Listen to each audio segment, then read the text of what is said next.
Hi, everyone. Thank you so much for joining us on this virtual demo day. I know it's not our normal in-person event that we have with Accelerate Me, but we're really, really excited to be having you joining us from all around the world. As of last count, I think we have over 200 people signed up, and over 100 of them are watching right now from all parts of the world. But we're really, really excited to be welcoming everyone. I'm Kieran. I'm the director of the Accelerate Me program this year. I've been with the organization for 4 years, and really, really excited to see and present and show all of the amazing accomplishments of our cohort this year. So without further ado, I'm going to get started. As people join, remember that you guys can press the live button in the bottom right-hand corner of the hop-in page on the live stream, and that will bring you up to date so you're watching what everyone else is watching. Don't forget to hop in during this event. Hop-in is an amazing platform that we're using to kind of bring this normal in-person event online. So as I saw already, people getting involved with the chat feature, let's keep it calm for the teams that are getting a little bit competitive about who thinks their pitch is better. Please get involved with the live polls as well. We'd love to know what you guys are doing, what background you have, where you're calling from, and how much you're missing networking in the real world. After the event pitches, we will be moving over to the expo zone, where you'll be able to meet myself, my team, and the other startup founders in their respective booths, which you guys should have seen on the launch page. That'll open at around about 7:15. So be sure to stick around for that and connect with the founders there. And most importantly, there's still time to get your tickets. Tickets don't sell out immediately or pause. So share this event with people in your network. Make sure you jump on our socials and share with the hashtag AccelerateMeDemoDay2020 and make people know what they're missing out and where they should be spending their Wednesday afternoon with. Without further ado, I am really, really excited to kickstart. I know there's loads of people on this call from everywhere, so we're going to just do a quick recap for those of you who don't know Accelerate Me very well. So Accelerate Me was founded now 6 years ago, and it started as an opportunity for the entrepreneurial ecosystem to connect loads of different offerings that we have. Now, after 6 years, we've made a huge impact, which I'll talk about momentarily, but what we've been able to kind of establish as a much more structured educational program, forming the foundation of our zero equity accelerator program for student founders from across the Northwest. We've worked with students from over 6-7 universities now, mostly centered around the University of Manchester. We've also launched this year our community of alumni, startups, and founders, and an internship program, a fellowship for entrepreneurially minded students who want to start up, but not sure how to. And of course, we're part of the wider Manchester entrepreneurs community. And fundamentally, we exist to support student founders in their journey to become great entrepreneurs from all walks of life, from all disciplines and academic backgrounds, whether they be recent alumni or first-year students. We believe that this should be a platform for the ones who have different ideas about how they want to shape the world and problems that they want to solve and get involved in solving. So that's what our community is here to do. And today we've made a huge amount of impact. These are just a handful of numbers that we're really, really proud of that we've been able to build over the last 6 years. But we expect these to grow exponentially in the coming months and years with the decreased barriers to entry for founders, with the increased aspirations of young people and the knowledge and skill sets that are being democratized and becoming more accessible. We know this is just the beginning. This is actually what we think of as an inflection point in our journey to support student founders. And we are strong advocates for the change in entrepreneurial education, learning by doing models, and impact-driven activities like this.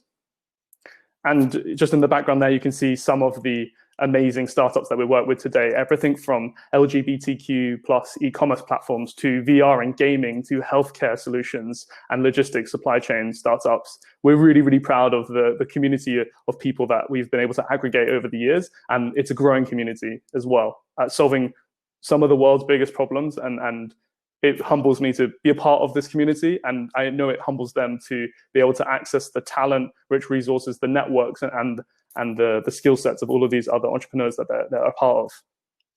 But this is the past, and what we're really, really excited to do today is look forward to the future, and most importantly, meet our cohort 6 teams, which have been long awaited by you.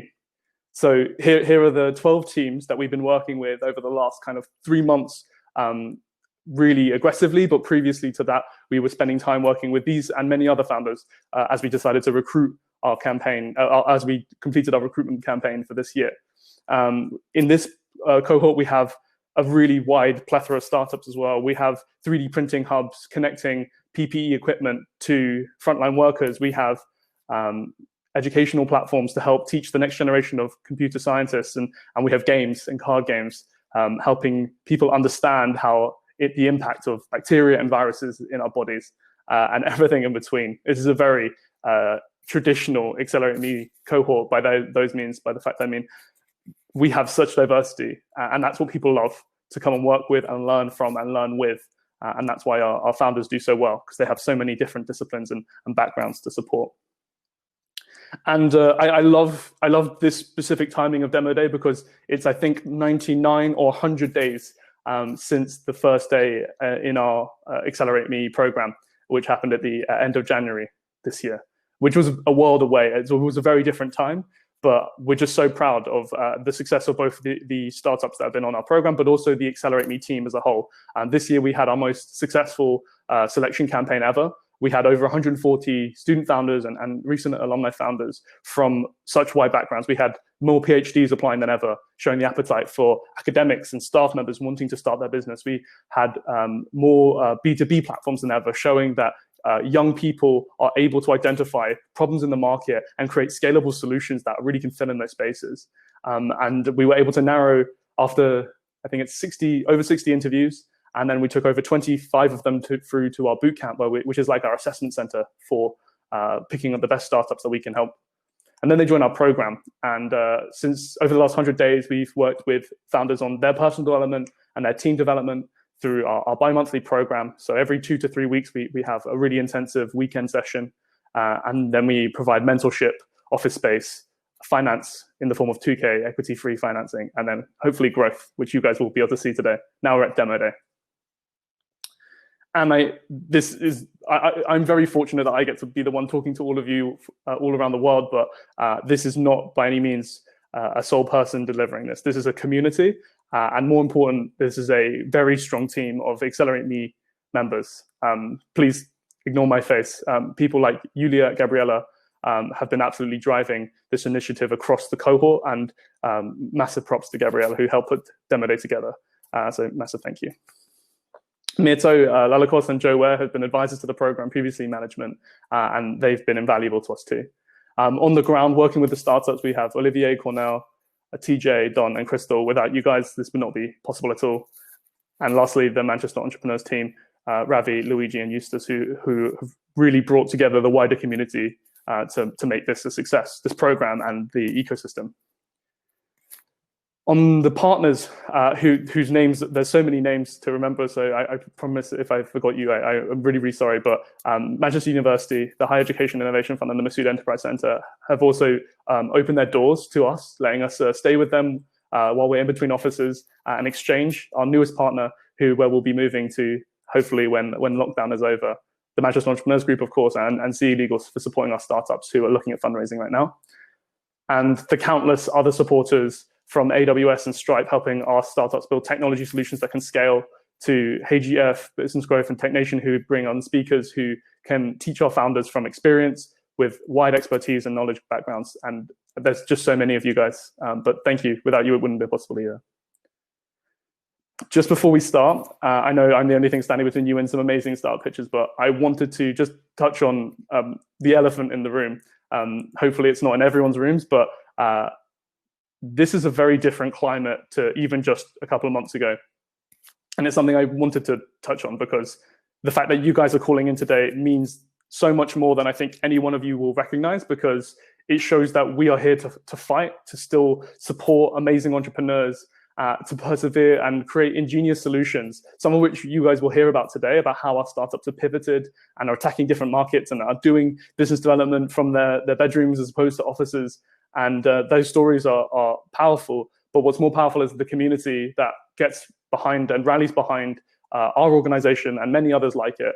I've been absolutely blown away by the support that we've seen, by so many people opening up and helping in these really, really difficult times. None of our founders, I don't think anyone was really ready for the current state, the climate of the markets right now, of entrepreneurship as a whole.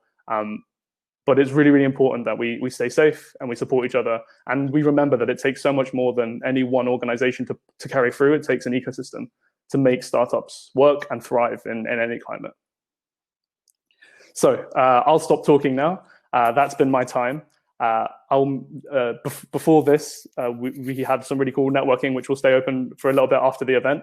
And then we'll move to a networking in the expo zones. So just a really quick explanation, somewhere on your left sidebar, there'll be a button that says expo, and that will go red when the pitches are over. When that happens, you guys can head over there and click onto the different groups of startups that you want to talk to. And then you will be able to have one-on-one or one-on-multiple conversations with some of the founders who will be in those booths. If you're having any issues, please just message in the chat, and someone from the Accelerate Me team will help you and guide you on the way. And don't forget to keep using the polls and engaging. Remember that this is a celebration and an opportunity for the startups to get access and support to many of you from your networks, from hopefully financing, from hopefully partnerships, and some of you might be customers of the startups as well. So please be ready to engage with them, be ready to connect with them, and share your experiences and hopefully support. But without further ado, I'm going to now hand over to people much more qualified than me to talk about their businesses. So I'm going to hand over to initially Radhika, who'll be pitching her business, Scriptify.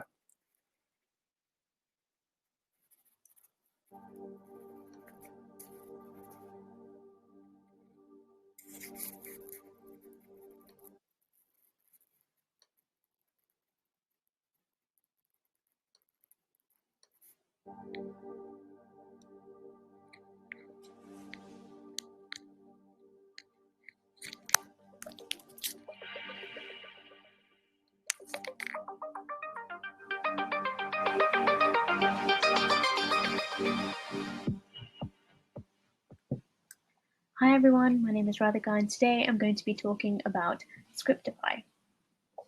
The world is going through a data revolution. This is how much data is generated by two of the most popular platforms in the world, Twitter and YouTube. If you think that's a lot, well, biology generates 20 times more data than YouTube. To put this into perspective, the DNA of a single person holds enough data to fill 25,000 books. Imagine a PhD student like myself that has to handle the DNA of 200 people. That's the equivalent of 5 million books. Every day, scientists like myself are drowning in their data, and this problem is growing exponentially. Imagine if the answer to COVID-19's vaccine was hidden inside one of these books. The world is in desperate need of an accessible data science solution. Biology has a huge data burden, and this is because scientists lack the skills, researchers don't have the time, and data scientists are hard to find. This problem is growing exponentially as we move towards data-driven healthcare systems. It's only going to get much, much worse. This is why we created Scriptify, an online marketplace connecting researchers and biotech with data scientists. This allows researchers to save time and hire experts.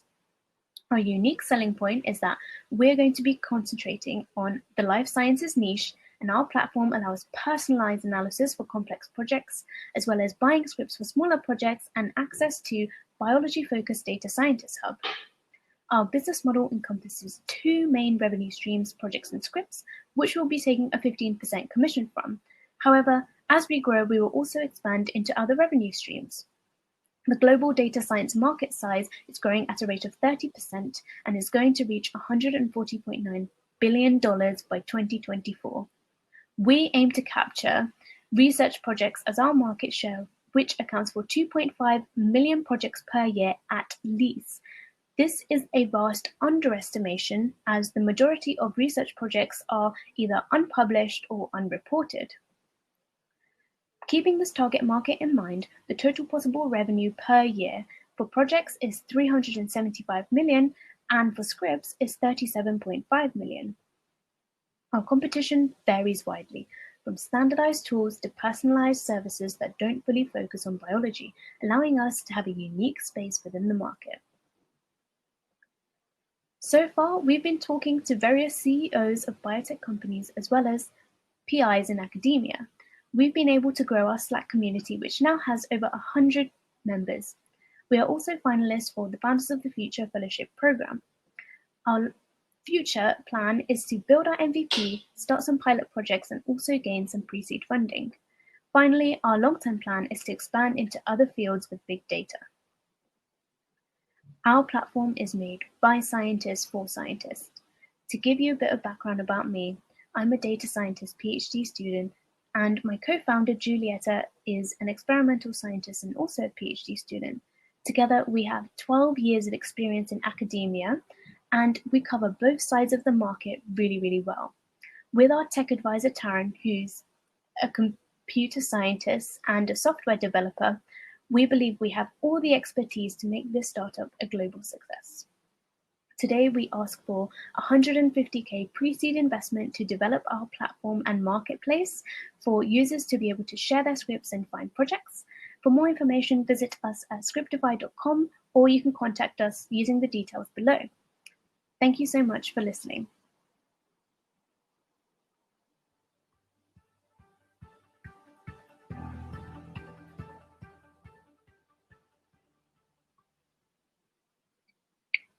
Congratulations! You've been accepted to man the kitchen at the Universal Centre for Manufacturing Circular, Bread-Based Tomato and Cheese Edible Material, or as we like to call it, the pizza shop. This is no easy task, however. Your job is to make pizzas for an exponentially hungry customer base, and without some help, you'll be swamped with orders. Luckily, we at Pizza Shop Co. Industries Limited have provided the kitchen with state-of-the-art programmable appliances to help you automate the cooking process. That could be a student's first introduction to programming. Most students who are taught programming at school are done so via traditional means. This typically entails a teacher who is not formally educated in computer science spending an hour at a time hammering in a programming concept to children of different aptitudes. These lessons will usually include problems with only one correct solution, a stark opposite to how programming is done in real life. We aim to provide an alternative for these teachers, educational games which give students not a bunch of problems, each with one solution, but one fail state in which they have to avoid by using a culmination of programming principles. In the example I gave earlier, students would have to program kitchen appliances to help avoid missing orders from hungry customers so they don't get fired. This will allow students to work at their own pace, giving a high, if not unreachable ceiling for high aptitude students, and also a fun and visually interactive learning experience for students who would otherwise be bored. So the way the game is structured allows for easy scalability. This is because the game is split into two parts, the gameplay code base and the programming code base. Now, the gameplay code base consists of the character controller, the game physics, the prime gameplay loop, models, textures, and sounds, which acts like a skin around the programming game, the programming code base, which contains the compiler, editor, and machine superclasses. To avoid getting into too much detail and programming jargon, I've trimmed the bullet points down. However, even though there are half the bullet points, the current programming code base is approximately a third bigger than the gameplay code base. With this model, it is possible to create multiple skins of games quickly. So you can have a pizza shop, be surviving on Mars, attend to a farm, be a captain of a pirate ship, or hunt for ghosts. And the same programming code base will be the same across each game. So let's meet the team. We've got me, Carl. I'm the lead developer. I'm currently completing a Bachelor of Science in Computer Science and Mathematics. And for our art and design, we have the co-founder of Trippy Visions, a really successful club night, which is takes place across England. And yeah, that's also me. And for the marketing, yeah, it's me.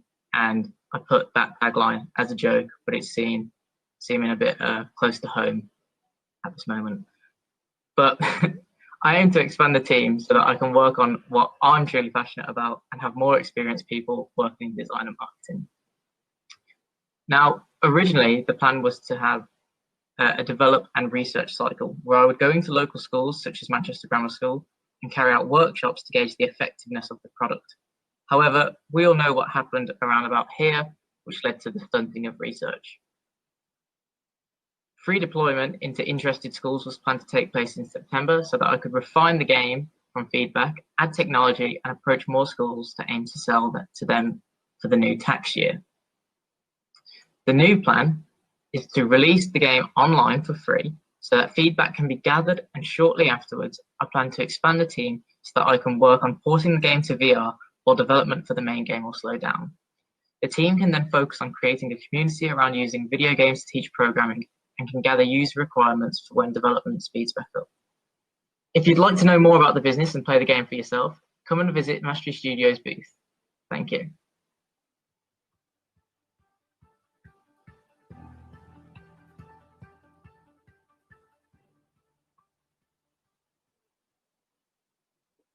Hello, my name is Dowlet, and today I want to tell you how we're going to revolutionize table service in restaurants, pubs, and bars.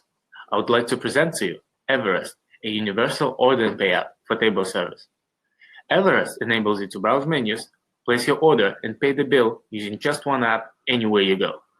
When you want to order something in a pub, you have to leave your table, find your way to the bar, stand in the line, which is actually just a bunch of people pushing each other, tell your order and your table number to the bartender, and only then you can return back to the table to wait for your order.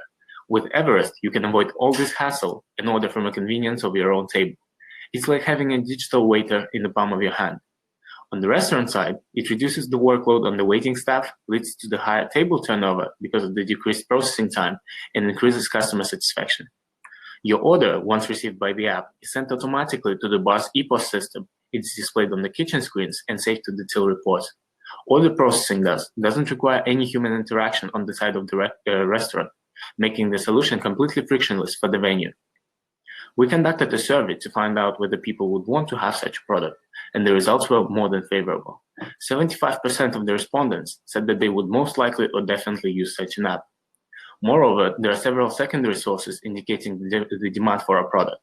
For example, the report by Zono, hospitality software provider company, revealed that 1 in 3 out of 5,000 people surveyed across the UK strongly believe that more outlets should use apps for table service. To bring further evidence, we can take a look at the existing solutions. Wetherspoon's Order and Pay app, for example, has over 10 million downloads from App Store, and all that given the fact that this app can only be used in a few hundred outlets across the country. Well, we are going to provide a solution for all 38,000 pubs and bars in the UK. These 38,000 pubs and bars generate yearly turnover of £21.3 billion. So as you can see, it's a huge market with a lot of room for us to grow. Our goal is to facilitate at least half of this market, capturing 1% of the value, which will lead to annual revenue of over £100 billion. And we believe we can handle it.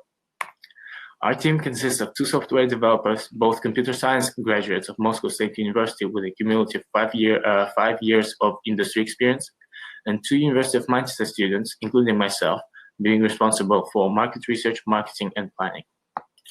Now let me share with you what we achieved so far in this team working on Everest for more than a year. With Everest, we won the Venture Further 2019 startup competition in the business category, and we managed to become the part of the Accelerate Me Cohort 6 program.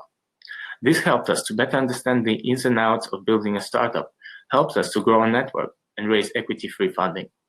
We have already built a functioning prototype, and what we're working on now is growing our restaurant network and the customer base. In order to do so, we are releasing a beta version of our product with a slightly simpler functionality. It will enable you to browse menus in a convenient digital format in any restaurant, cafe, or bar you go in Manchester. And hopefully you will be able to enjoy it yourself as soon as this terrible disease is gone. Thank you very much.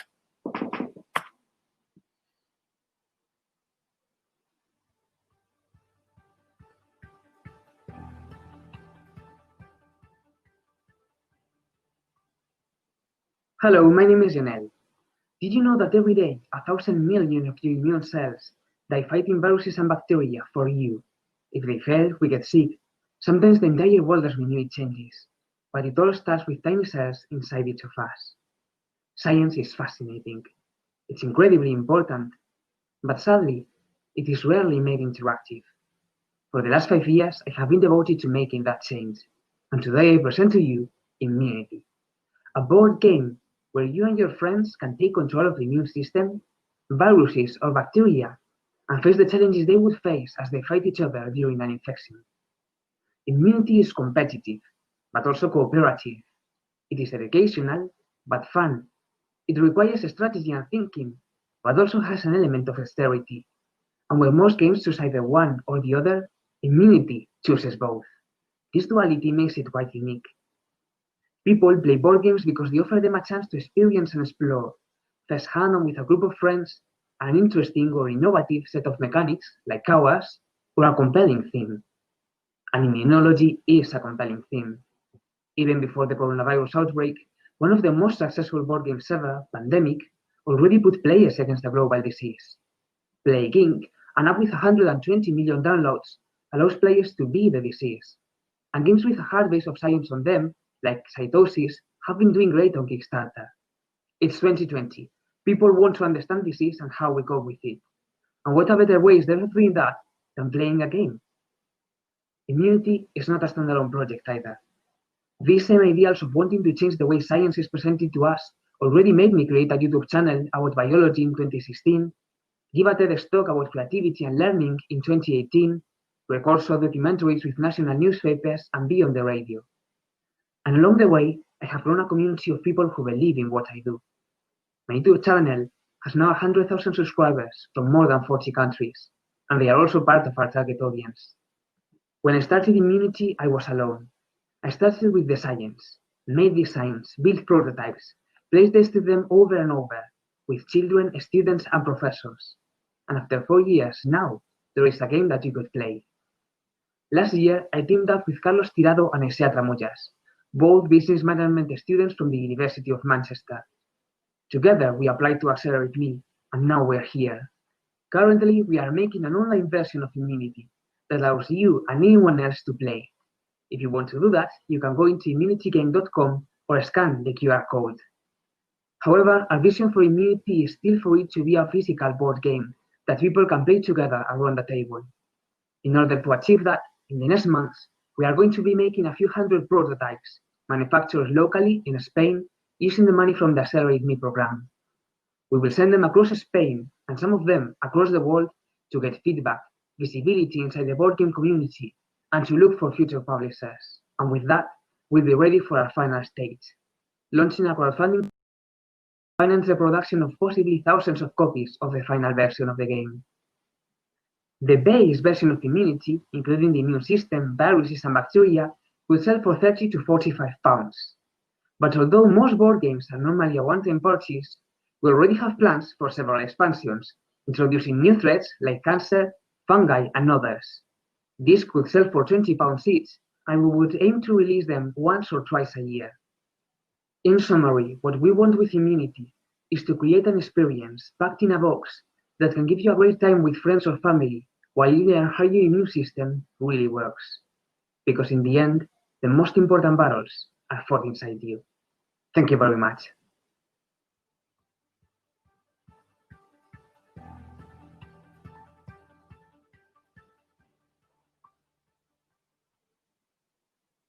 We humans always want to find the most simple solution to any problem, as our mind is considered to be as a cognitive mind. That is why when it comes to coffee selection, most consumers don't want to be bombarded with thousands of different coffees, as for most of them they may look and taste exactly the same. What they really need is a coffee that tastes good, simple to choose, and delivered straight to their door, in the right quantity at the right time. That is why me, Nikita, and my brother Kirill decided to change this, and we founded the Buno Coffee Company, with a simple mission to make a seamless coffee experience available to everyone, especially at these hard times when demand for coffee at home is higher than ever before. Our solution is a truly flexible subscription service that will ensure customers to simply save time, as they are offered with coffees that are easy to choose depending on their taste preferences delivered to door. They will spend less and never pay for the excessive coffees they will never use, and enjoy more because of the smooth experience and outstanding coffee they will get. Our competitive advantage is that we offer simplicity in fresh coffee selection that was initially chosen by our existing Buno Coffee Club members to meet any taste preferences, but yet limited not to make their mind go crazy. Flexible subscription, where you can adjust delivery date and quantity with one simple click on your calendar, as we know that it's sometimes so hard to predict when you'll have guests or you'll leave for the weekend, what as a result delivers an ultimate and hassle-free experience to any user. And now let's have a look at the market. 4 in 5 UK adults drink coffee regularly, and our available serviceable market is valued at £4 billion. That is only coffee beans without any instant or ready coffee drinks. And it's predicted to grow by 6% annually, mostly because customer preferences are now changing more towards real and fresh coffee rather than instant coffee. Our go-to-market business model is an adjustable subscription and currently focusing on B2C only. We have designed a subscription funnel from a zero-commitment trial box delivered to letterbox, to converting this purchase into an inactive subscription where flexibility will ensure it is as long and valuable as possible. Few key points about our traction. We have already selected our MVP product range, tested with over 50 users, and launched our website 2 weeks ago. We're currently testing marketing hypotheses, which already brought us revenue with an average customer acquisition cost of £16, an estimated customer lifetime value of 155 for each subscriber. We have initially started the business with my entrepreneur brother in Ukraine and created the first coffee subscription service in this market. I'm conducting my own academic research about a subscription business model that aids our business decisions. And now we're working passionately together with a team of University of Manchester students to achieve all our goals and future plans that include finishing MVP testing and adopting the business model to actual figures by midsummer. With this in mind, we'll be able to establish our own roastery, as currently for our MVP, we are working with a leading fresh roasted coffee supplier in the UK. But our own roasting facility will allow us to reduce cost of goods sold by minimum of 30%, as well as to achieve one of our goals, to become a fully ethical company, sourcing only highest quality, fair trade coffee. And afterwards, start testing the B2B market with the models that we specifically developed for this segment, as we know that there is a lot of undiscovered opportunities over there. But to achieve all our goals and plans, we need you. We know that now is a perfect time to scale this business. That is why we're actively looking for people that would like to join us and share their expertise. We're also looking for investors that would like to be actively involved in growing Buna and discovering its huge potential together with us. Thank you for your time, and I look forward to chatting with you soon or getting in touch via email.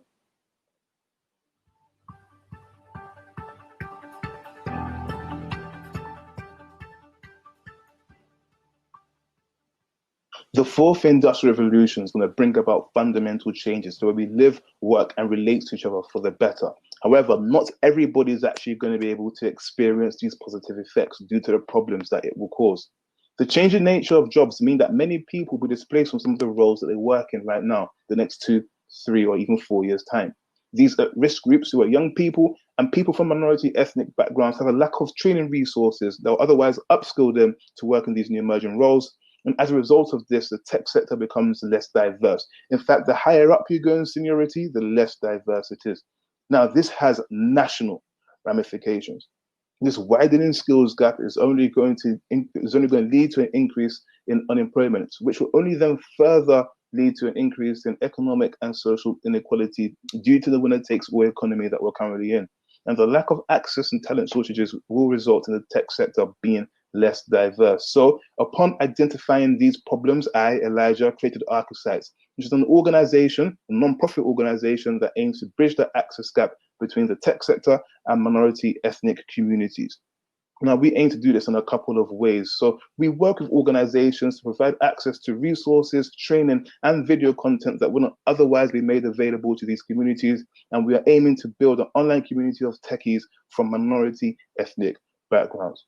So what have we done so far? We've been able to partner with some organizations that you can see as our customers to drive value to these communities through the delivering of content and the creation of opportunities. We've been able to work with Funds of the Future, AutoTrader, and IBM so far. We have been able to reach a staggering 100,000 people through our social media channels last month. And yes, we are building that Slack community of minority ethnic techies and advocates of the cause. So far, they include students, employees of the likes of Facebook, Citibank, Boohoo, JP Morgan, and IBM, just to name a few, and a small group of angel investors. If we have a look at our competition to the left and to our right, they have got diversity and inclusion initiatives or programs. However, to get onto these programs is actually quite a selective process. So we want to differentiate ourselves by working with organizations to make the resources, training material, and video content that you may find on these programs more accessible to people from minority ethnic backgrounds. If you have a look at the team, no, we don't all look the same, but to the left and to my right, we have got 2 computer science students at the University of Manchester who have seen the issue of diversity in the tech sector through their course, through spring weeks, and through internships, and they are passionate in making a difference and making a change about it. And we have a quick look into our future. In the next 15 months, we aim to increase the size of our Slack community. We aim to partner with more organizations to drive value to these communities. And we want to run our first immersion program and access event. Yes, it is quite ambitious. So how can you guys help? Well, if anybody here listening can put us in touch with organizations or individuals that are passionate about tech, diversity, or both, we'll be very, very appreciative. Also, if you've got any more questions about what we do or how we do what we do, or if you want to join our Slack community, please come and meet us in the booth and we can find out, and you guys can find out more. Thank you for listening.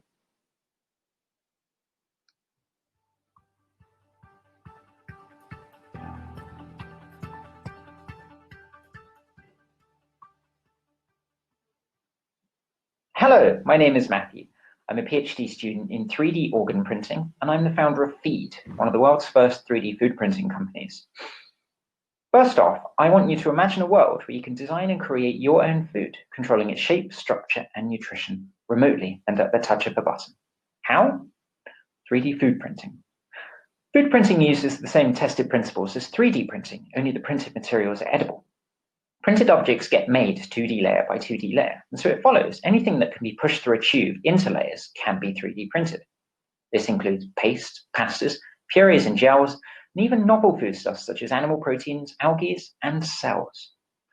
And because a food printer is essentially a robot, the user can create unique designs impossible by human hand.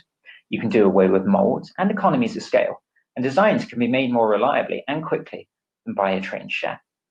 Every user gets a say over what their food is going to be, and that's a powerful proposition. Now, I used to be a school governor, and one thing I noticed was that food tech lessons never fit with the curriculum. Lessons were tech-free, and they didn't get students thinking about the food security, food carbon footprint, the food of future generations. If you're a teacher looking for ways to give kids exposure to cutting-edge science, a food printing workshop is a fantastic, fun way of generating value. Feed is also targeting restaurants. If you're a chef, imagine the PR power of having a 3D printed dessert. And we're going into homes. Why not get your kids to 3D print those spinach pasta dinosaurs they love from the car during the school run? Our business model is to sell printers, offer workshops, and provide ingredients to those who need them. To a certain extent, this is a market that doesn't exist yet, so we're working hard with our key partners to demonstrate the value, not potential, of 3D food printing. Our go-to-market strategy, validated in many phone calls, is therefore to approach our partners with an asset-light trial period. Feed takes a percentage of restaurant sales and offers schools reduced price workshops. They get discounts for further referrals, and we use their feedback to iterate on a minimum viable product. The food printing industry has been projected to be worth $400 million in only 2024. Despite coronavirus, Feed expects to be breaking even in only 1 year's time and making a first dent in that enormous multi-billion-dollar kitchen appliances market, which is what a food printer really is. And despite the enormous market opportunity, there are very few market players. There's an embarrassment of low-quality sweet paste printers, marked in red, the sort of thing you'd never get food-grade approval for. Then there are the meat printers, marked in green, none of whom have a product. And finally, many businesses insist on using a lock-in strategy, so customers use their ingredients, which greatly reduces the flexibility and increases the per-print cost. In short, there's an enormous market space that Feed can carve out for itself. So that's it. My name is Matthew, and thank you for listening. I am the only team member at present, but having worked in printing startups before, I know the value of growing the team. I hope to use the university's fantastic talent network to recruit a CDO and CTO by the beginning of the next academic year.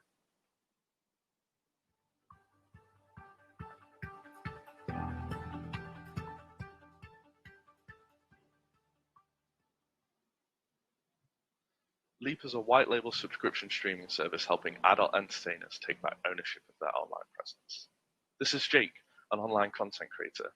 He has access to market-leading analytics, social media tools, marketing, and e-commerce. This is a mature market with well-defined leaders that provide a wide range of infrastructure for all types of content creators. Jake can stream in a matter of minutes using Twitch or YouTube, create a website using Squarespace or Wix in hours, and even start selling products online using Shopify in a day. Now let's introduce you to our friend Alice. Alice is an online adult entertainer. She creates amateur content full-time. She belongs to a group of people who generate between $1,000 and $100,000 of revenue per month. As a person in the adult entertainment industry, she has access to the following platforms. Strange, right? Less than a handful.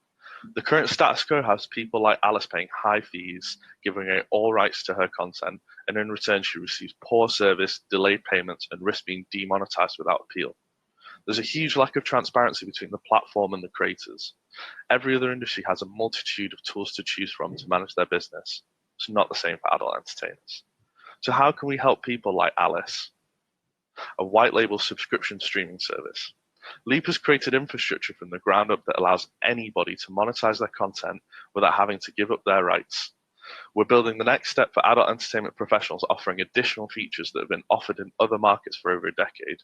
Our platform allows any adult entertainer to create an online presence and start creating revenue without any of the perceived downsides that the current platforms have made abundant. We've been developing our MVP and poised to launch our beta at the end of May. We built our application with readily scalable architecture so our sites can scale out to meet an unlimited demand. We spent the last 4 months developing testing with market leaders in content delivery networks, e-commerce, and analytics. Alice can now create an online presence, stream, and even create an online shop in a matter of hours on our infrastructure. This is the back end of Alice's online portal and what she logs on to curate, publish, engage, and track her subscribers. In short, we create actionable suggestions from actual data that will allow her to increase her engagement with her followers and skyrocket her revenue. Alice is part of a group of independent creators that make up a $1.2 billion market, which is growing at a rapid percentage every year. Companies such as OnlyFans have created platforms for these users to create revenue. However, they've not created infrastructure for the industry to develop, grow, and for people like Alice to feel safe. Independent adult entertainers' average online income has increased on average 10,000% over the past 3 years. And for the last 4 months of tracking this data, we can confirm that creators are making more and more money each month. We're targeting the top 5% of adult entertainers as they make up 30% of the revenue. Targeting these people, we can provide a bespoke white level streaming service so they can take control of their business. In the last few weeks, we've launched a feature of our infrastructure that allows adult entertainers to back up their content away from our competitors. Over the last week, we've migrated 10,000 posts and netted £1,500. Our MVP will be ready in a few weeks. In the next 2 months, we'll launch 5 beta sites with our creators running on our brand new infrastructure. In the next 6 months, we'll launch our self-service portal and launch publicly. And in the next 12 months, we predict that 500,000 subscribers will access their favorite adult entertainers through our Leap infrastructure. We're young, ambitious professionals creating a safer, secure, more reliable way for adult entertainers to earn money. This is my co-founder, Alex. He spent 2 years working as system administrator at Manchester Airport. He now studies business technology at MMU. And myself, Mo, I've spent over 5 years working with market leaders in their field to implement modern technologies to streamline businesses. Leap is building market-defining tools for people that need it the most. We're looking for a bold investor that will help us bring these services to a market that includes 87% of adult males who collectively spend $97 billion a year. Thank you.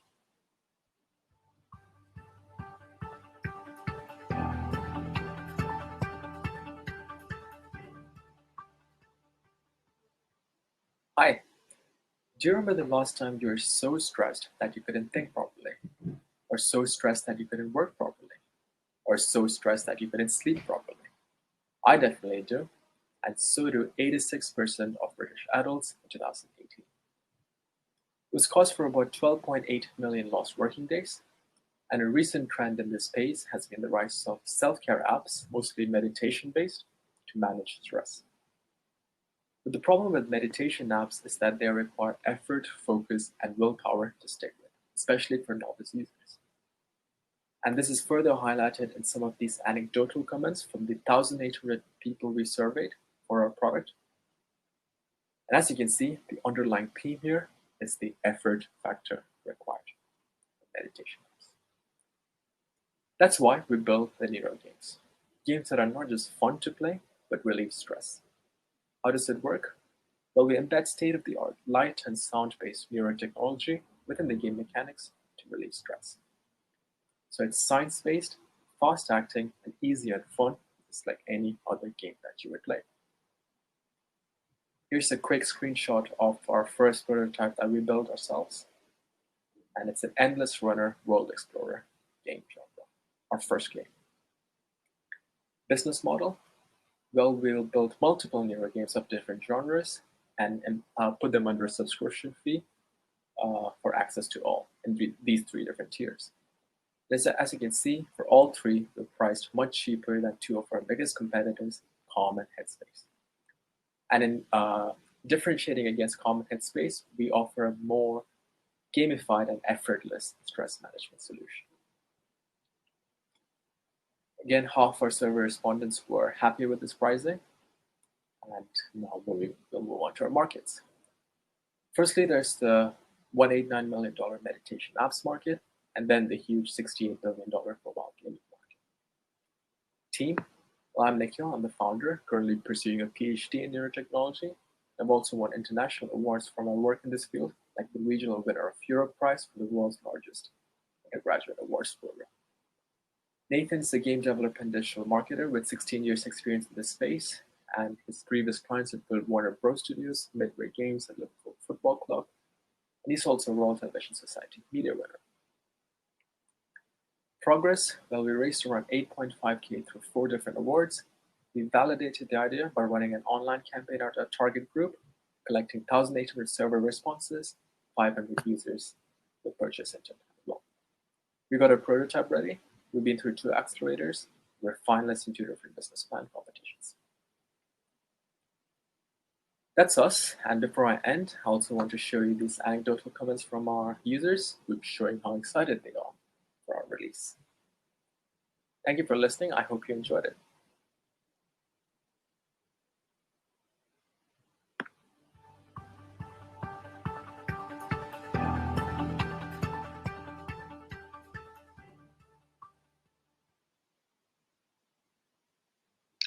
Hi, I'm Shamima, one of the co-founders at Electric Bazaar, an ethical clothing and jewelry social enterprise. We empower talented artisans in Pakistan who are from low-income communities by sustaining their craftsmanship and providing them with a workload to produce modest contemporary clothing pieces. Our main aim is to move away from fast fashion and its dangerous environments for workers. The first issue we are trying to tackle is the valuable cultural traditions of handicrafts that have been lost in the process, as sweatshops are used to mass-produce clothes. These clothes are sold cheaply and are easily disposed of and replaced by consumers. The garment workers work in dangerous environments for low wages and lack fundamental human rights. Majority of these are women. Secondly, according to our research, 98% of women find it difficult to find modest contemporary clothing pieces. Finally, cultural heritage is something many women hope to cherish and retain through generations.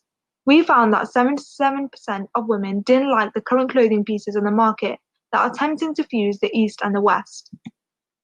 So the solutions that we're offering are, so when sourcing fabrics and embroidery patches, we only partner with small locally producing makers to provide employment for individuals from low-income backgrounds. We preserve handicrafts that are being lost by fast fashion and sweatshops by working with women and men from rural communities to produce varied handicrafts and embroidery skills. We ensure tailors and workers involved are treated in accordance with regulation of international employment law and given recognition for their work by paying a fair wage and providing a good working environment. We provide women with sewing machines to earn a living from home by starting up their own self-sustaining tailoring business. We offer a unique combination of combining modest contemporary looks with traditional and cultural handicrafts while designing and sourcing. So what makes us different? We source locally and provide employment to those from rural communities, particularly aiming to work with women. We design pieces that are simultaneously modest and ethnic, whilst ensuring fabrics are not wasted. So we have segmented our market into 2. The modest market. According to Vogue, the cultural and religious clothing market is a multi-billion-dollar fashion industry, and 90% of consumers are more likely to shop with conscious fashion brands. Very briefly, we've launched 5 clothing collections, all of which have either sold out completely or 50% by day 1. We've launched 6 jewelry collections, and our stock starts to finish by the end of month 2 from launching. These are our competitors who are also launching modest and ethical clothing. However, we offer affordable, ethical, and contemporary stylish pieces, whereas these brands lack in these areas. So to break down our cost structure for you to get a better idea of for this piece on the right, the piece took £38 to make, and we sold it for £70 with a 45% margin. We aim to release 70 pieces over 2 collections, which gives us a profit of £2,240. On the right, you can see our net profit for the years that we've been trading and our projections for coming years. Alicia is the operation lead in Pakistan, and I lead on UK events and activities. By the end of 2020, we hope to develop training modules for women to tailor our complex designs. By 2021, we hope to work more closely with women from rural communities to remove the middleman that exists when purchasing fabrics and patches. By 2022, we hope to expand operations to India, and by 2025, we hope to launch a sewing cooperative. We mainly need funding to help us change the lives of women.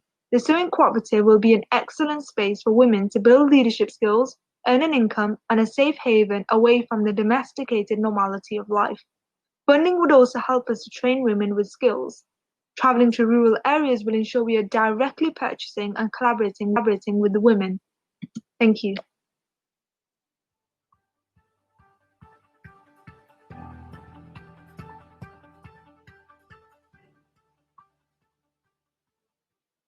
Hey everyone, my name is Jay and I'm the founder of Everything 3D Printing. In the UK, there are 2,083,740 SMEs that can adopt additive manufacturing. So what's the problem? Additive manufacturing isn't easy to get into, especially for product-based startups and other product-based SMEs. They need 3D printers to allow them to rapidly prototype to bring a product to market. CAD agencies tend to have limited capacity. It's hard to design for additive manufacturing and rapid prototyping. And 3D printers are expensive, especially the reliable ones. Instead of this disjointed service, Everything 3D Printing intends to create a solution where it takes a startup or an SME through the consult, design, print, and deliver process through the entire additive manufacturing life cycle. We want to create a network of 3D printing hubs across the UK, giving access to anyone. Our business model includes initial free consultation and £30 per hour thereafter, £60 per hour design costs. The average filament cost is £25 per kilogram, but this will be factored into the print cost. And for every print, we estimate to make 30% profit. The market is growing. By 2025, the market is estimated to be at 69 billion. And the UK, at the same time, will be 8% of that at 5 billion. Data from Ernst & Young suggests that 83% of UK-based companies can still adopt additive manufacturing, 76% in China and 63% in Germany. This shows massive room to grow in the UK sector. Our competition includes the likes of prototype hubs and 3D hubs, both print-on-demand services, where quality isn't assured to the maker. There's a limited capacity as you're connecting one designer to one printer, and there are expensive minimum order fees. CADCrowd and Fiverr are online design services where you can submit your idea to a designer. However, you may not get back the initial idea and design you wanted. StarRapid is our closest competitor. However, they only have one manufacturing hub based in China. We are different because we want to take you through the entire additive manufacturing lifecycle and have the flexibility of a network by building hubs across the UK. As the founder of Everything 3D Printing, I have a love for 3D printing. I have had 4 years of experience within the field, as well as a current student of aerospace engineering. I have also built up a community of over 4,000 followers on Instagram. Over the last 6 weeks, however, I haven't been working with business. I've been partnering up with large companies such as RS Components with Alison Hutchings, Igus, Matthew Aldridge, the MD over there, Buybox, Design Spark, and more. We have been focusing on 3D printing PPE to our frontline workers.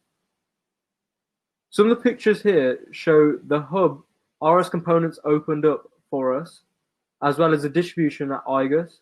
These are some of the connections that I definitely want to utilize moving forward. We have also been featured in BBC and The Telegraph.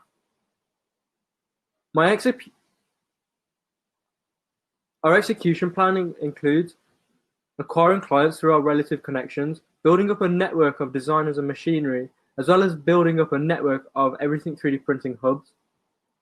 In the future, I want to make additive manufacturing accessible to the masses. 3D printing is exploding right now. The market is growing. Will you be a part of it? Thank you.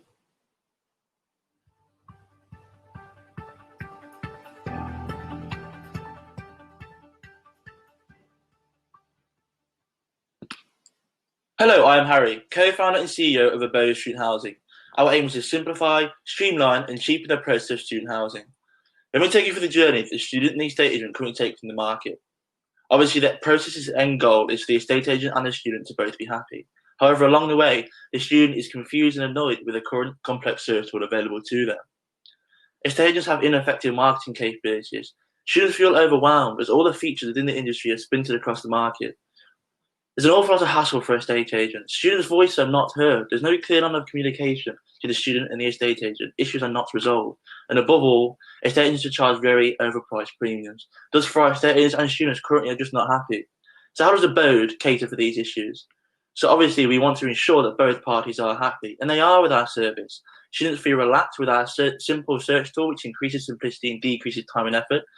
Estate agents have effective marketing capabilities, as our sole pool of users are students. Students feel accomplished, as all the features in the application are in one streamlined mobile app. It's hassle-free for estate agents. We provide an all-in-one go-to property management system. Students' voices are heard. There's a clear communication line between the tenant and the estate agent. Issues are resolved. And we charge much cheaper premiums for estate agents. Jump into product now. So you can sign up with Facebook or manually. You plug in your essentials and your preferences. You swipe right if you like the property, swipe left if you don't, increasing simplicity. You can compare with our interactive map or our comparison page. And finally, you can act upon the likes of Abode. You can speak with the landlord, speak with your cohort of housemates, and you can book a viewing. So our estate agent interface, this is where we monetize estate agents to provide a property management system for them. They can add and manage homes and payment plans. They can manage viewings and tenant issues. They can directly contact the tenant with our tenant chat feature, and they can view live analytics and real-time reviews of their properties, giving them a really good statistical insight into their property portfolio. Our market size. Our serviceable estate agent market size is 11.4 thousand. We hope to acquire 50 estate agents or 1,000 homes in year one, with a revenue stream of 50k in year one, moving to 200k in year two. Our serviceable student market size is 1.7 million. We hope to acquire 5,000 in year one. Our business model, we have 6 revenue streams. Number 1 is advertising within the application itself, estate agent revenue, students, bearing in mind we never charge directly students, I've indirectly charged them through bidding incorporation and insurance incorporation. Then we have wider property management features as our 6th revenue stream. Our competition. So high street alternatives like Rightmove and Zoopla, their search tools are very complex. They're very expensive for estate agents, and do not include all the student housing processes or any guidance on extra things like bills and insurance. University internal systems are severely outdated and lack any real property management features. However, Abode is a simple to easy use search tool, cheaper premiums for estate agents, and provides guidance and support around all sectors of the student housing process through a multi-featured, streamlined application. And above all, we are so much cheaper. On average, we charge £142 per month based on our dynamic pricing strategy, compared to our biggest competitor, Rightmove, who charge £1,005 per month on average.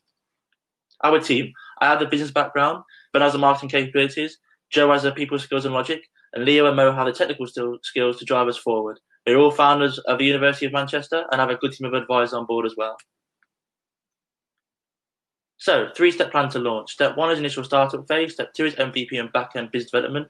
And step 3 is launch and market position aligned. We are between number 2 and 3. We need to attain further investment now to deploy our marketing strategy and implement our business model and finalize MVP version 2 ready for launch in October. So our vision, we hope to be the go-to endeavor for students and estate agents managing the property portfolio. We then hope to commercialize in the young professionals market and subsidiaries of the NHS. So how can you get involved? We are hoping to close our pre-seed round funding with a further £15,000. Then in quarter 1 of 2021, we hope to raise £150,000. We are also looking to join a second accelerator after AME to help us progress further.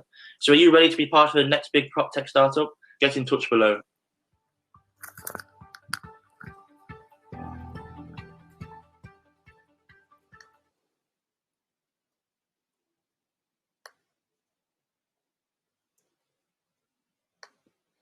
Thank you to all of our amazing teams for joining us. This has been really, really exciting. And thank you to all the teams for working so hard and for pitching these amazing businesses to our community. We've had over 100 people watching these for the last kind of 45 minutes. I'm really sorry that that was condensed so much and really shot at you, but it was the most effective way for us to get all of the teams pitched to you. And now for the more important part, you guys connecting with them. So once again, a massive thank you to all of the teams. If you have any questions, make sure to take a note. I saw the chat and the polls during the talks blowing up, so just engage with them after. There's a last couple of things from me before I hand over to my colleague, but basically the website is open to our cohort 7 applications. If you want to pre-apply to the program, which will get kickstarting in January next year, then please go to the website now or come and talk to us at our booth. If you're interested in joining the Accelerate Me team in the coming year, then please come meet us at our booth as well.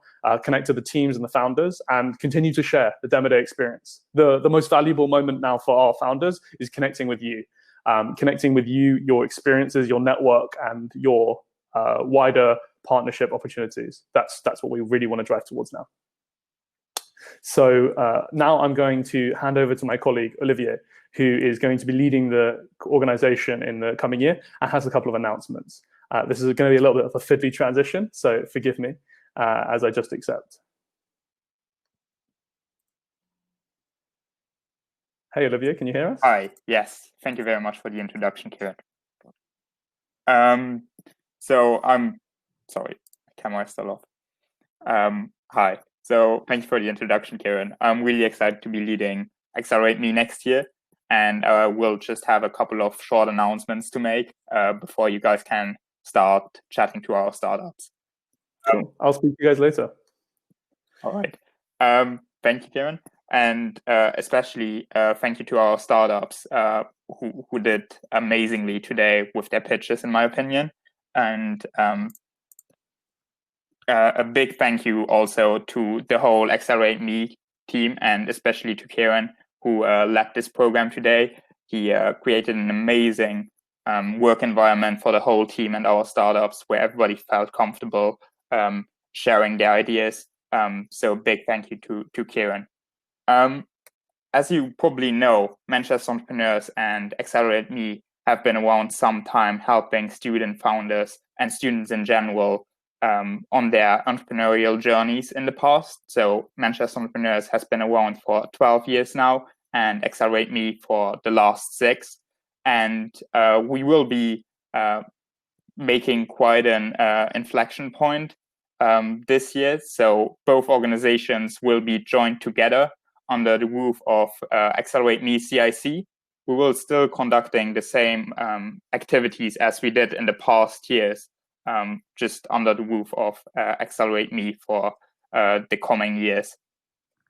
Also, again, a big thank you to all our supporters and partners without whom we couldn't run this program. And also to all our guest speakers who facilitated our weekends and helped our startups on their journey in the past. Now we came to the end of the event. I hope you all enjoyed it. We have an expo zone, which you can find on the left of your screen, where you can chat a bit more with our startups and learn more about their businesses and their ideas. So please take this chance and get to know them a bit better and ask them questions where you have any. For the rest, this is more or less it. If you have any questions for the Accelerate Me team, please join us in our booth. I really enjoyed the event today. Thank you, Kieran, for leading it again.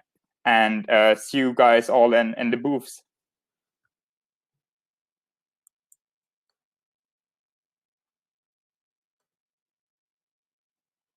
The booth will be opening in about 60 seconds. So if you guys want to head over to the reception area, the expo zone will go live then, and you'll be able to join.